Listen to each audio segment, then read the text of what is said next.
ബ്ലാസ്റ്റേഴ്സിന് സാമ്പത്തിക പ്രതിസന്ധിയില്ല.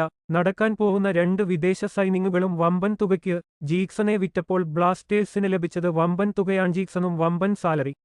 വിശദ വാർത്തകളിലേക്ക് കടക്കാം. നിങ്ങൾ ഇതുവരെയും ചാനൽ സബ്സ്ക്രൈബ് ചെയ്തില്ലെങ്കിൽ സബ്സ്ക്രൈബ് ചെയ്യുക. ഇന്ത്യൻ സൂപ്പർ ലീഗിന്റെ 2024 മുതൽ 25 വരെ സീസൺ മുന്നോടിയായുള്ള ഒരുക്കങ്ങളിലാണ് കേരള ബ്ലാസ്റ്റേഴ്സ് മാനേജ്മെന്റ്. നിലവിൽ ടീം മാനേജ്മെന്റ് തങ്ങളുടെ സ്ക്വാഡ് ശക്തിപ്പെടുത്താനുള്ള നീക്കങ്ങളിലാണ്. KL Nowവിന്റെ ഏറ്റവും പുതിയ റിപ്പോർട്ടുകൾ പ്രകാരം കേരള ബ്ലാസ്റ്റേഴ്സിന് നിലവിൽ സാമ്പത്തിക പ്രതിസന്ധിയില്ല എന്നാണ്. ജീക്സന്റെ ട്രാൻസ്ഫർ നീക്കത്തോടെ ബ്ലാസ്റ്റേഴ്സിന് വലിയൊരു തുക തന്നെയാണ് ലഭിച്ചിരിക്കുന്നത്.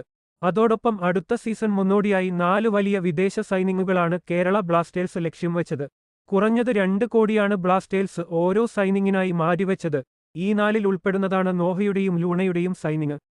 അതുകൊണ്ട് തന്നെ ബ്ലാസ്റ്റേഴ്സ് ഇനിയും 2 വമ്പൻ വിദേശ സൈനിങ്ങുകൾ നടത്തുന്നതാണ്.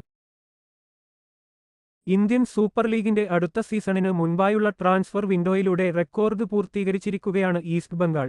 കേരള ബ്ലാസ്റ്റേഴ്സ് എഫ്സിൽ നിന്നും 23 വയസ്സുകാരനായ യുവ ഇന്ത്യൻ മിഡ്ഫീൽഡർ ജീക്സൺ സിംഗിനെ വമ്പൻ ട്രാൻസ്ഫർ തുക നൽകിയാണ് കൊൽക്കത്തൻ വമ്പന്മാർ സ്വന്തമാക്കുന്നത്. തായ്ലാൻഡിൽ പ്രീസീസൺ പരിശീലനത്തിന് കേരള ബ്ലാസ്റ്റേഴ്സ് ക്യാമ്പിനോടൊപ്പം പോയ ജീക്സൺ സിംഗ് നിലവിൽ ഈസ്റ്റ് ബംഗാൾ ക്യാമ്പിൽ ജോയിൻ ചെയ്യുവാൻ വേണ്ടി കൊൽക്കത്തയിൽ എത്തിയിട്ടുണ്ട്.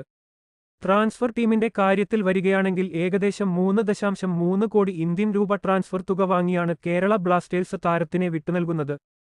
പ്രതിവർഷം 2.5 കോടി രൂപയും കൂടാതെ ബോണസുകളും ജീക്സൺ സിംഗ് കരാർ പ്രകാരം സമ്പാദിക്കും.